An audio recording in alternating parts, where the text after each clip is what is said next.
Ученици, това е темата на днешният урок, с който ще се запознаем. Моля, запишете в тетрадките си тема на урока хранителни вериги и отворете учебника на страница 50. Някой може ли да предположи какво означава това? Сега ще разберем. Нека да започваме. С какво се храни заекът? С трева. Да, защото е растителноядно животно. А кой може да изяде заека? Лисицата. Точно така. Тя е хищник и се храни с зайци и други дребни животни. Тази последователност от трева, която е храна за заекът, който е храна за лисицата, се нарича хранителна верига. И поради тази причина всички живи същества зависят едно от друго, за да не се прекъсва веригата. Запишете в тетрадките първа точка от урока. Какво показват хранителната верига?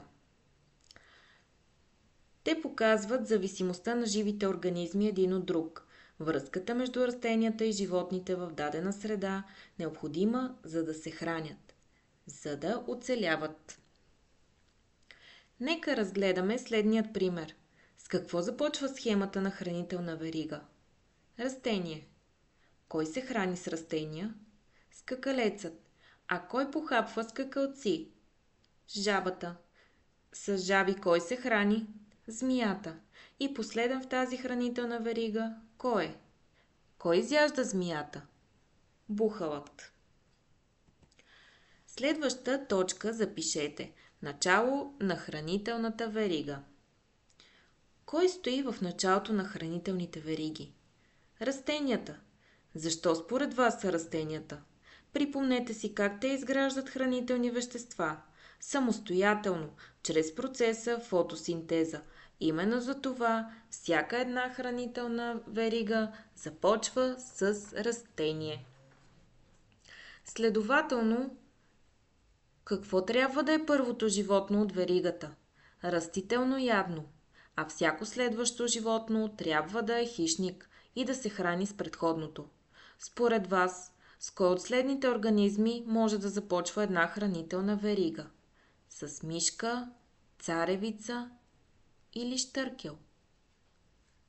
Точно така, браво, с царевица. Сега ще ви помоля да погледнете схемата на страница 50 от учебника и да отговорим на следните въпроси. Кой кого изяжда? Гасеницата изяжда розата, врабчето изяжда гасеницата, котката изяжда врабчето. Кой организъм сам изгражда хранителни вещества? Розата. Кое животно е растителноядно? Гасеницата. А кои са хищниците? Врабчето и котката. Браво, ученици! Справяте се чудесно! Запишете като трета точка човекът и хранителните вериги. Какво наблюдаваме на този слайд? Пшеница. От нея се приготвя хлябът. Той е една от основните храни за нас хората. Следователно, ние също участваме в хранителни вериги. Освен хляб, консумираме и месо, мляко и други растителни и животински продукти. От това стигаме до извода, че човекът стои в края на много хранителни вериги. Мисля, че стана ясно на всички какво означава хранителна верига. Сега всеки самостоятелно в своята тетрадка трябва да изпълни задачата от страница 51 в учебника, за да проследим хранителната верига, която Лили наблюдава.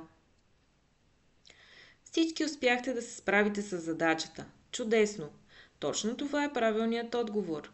Листото е храна за листната въшка, която е храна за калинката, която е храна за паякът. Според мен няма да ви затрудни и следващата задача, която съм ви подготвила. Опитайте се да създадете сами хранителна верига, като включите в нея между 3 и 5 организма, които познавате. Браво! Представили сте страхотни примери. Какво ще кажете да изгледаме един кратък видеоклип, обобщаващ значението на днешната тема за хранителните вериги? Моля, гледайте внимателно. защото имам няколко въпроса. Какво е хранителна верига? Всички живи неща, включително хора, животни и растения, се нуждаят от енергия, за да живеят. Но откъде получават своята енергия? Отговорът е лесен. Всички живи неща получават своята енергия от храната. Растенията си приготвят сами храна с помощта на слънчевата светлина, въздух и вода. Животните и хората не произвеждат сами своята храна, затова трябва да ядат растения или други животни, за да имат енергия и да оцеляват. Всички те са част от хранителна верига. Хранителната верига показва как растенията и животните зависят едни от други като източник на храна. Например, гъсеницата яде растения, мишките ядат гъсеници, а бухарите ядат мишки. Ето една перфектна проста хранителна верига. Можем да видим как хранителните вериги се случват и под водата. Малките риби ядат водорасли, по-големите риби ядат малки риби, а морските лъвове ядат по-големи риби, които пък биват изядани от акули. Има много различни хранителни вериги, които се случват около нас, но хранителните вериги обикновено започват с растение и завършват с голямо гладно животно, като мен. Ученици, забелязахте ли как са свързани веригите на клипа?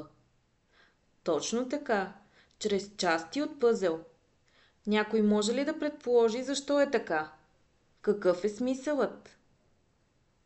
Да, ученици, всички живи същества сме част от един огромен пъзел. Всички зависим един от друг и не бихме съществували, ако някоя част от пъзела я няма. Затова запомнете, всяко едно живо същество е важно за нашата планета и затова е от изключителна важност да пазим природата, да я защитаваме, да не я замърсяваме, да не вредим. За огромно съжаление, има много човешки дейности, които вредят и оказват лошо въздействие върху хранителните вериги. Това въздействие не бива да се толерира. Не трябва да замърсяваме въздуха. Не трябва да режем здрави дървета. Не бива да се убиват животни незаконно. Трябва да пазим природата, защото тя е нашия дом, както и на всички останали живи организми, без които не бихме оцелели. Моля ви, ученици, пазете природата. Благодаря ви за вниманието и нека сега продължим своята работа в учебната тетрадка на страница 32.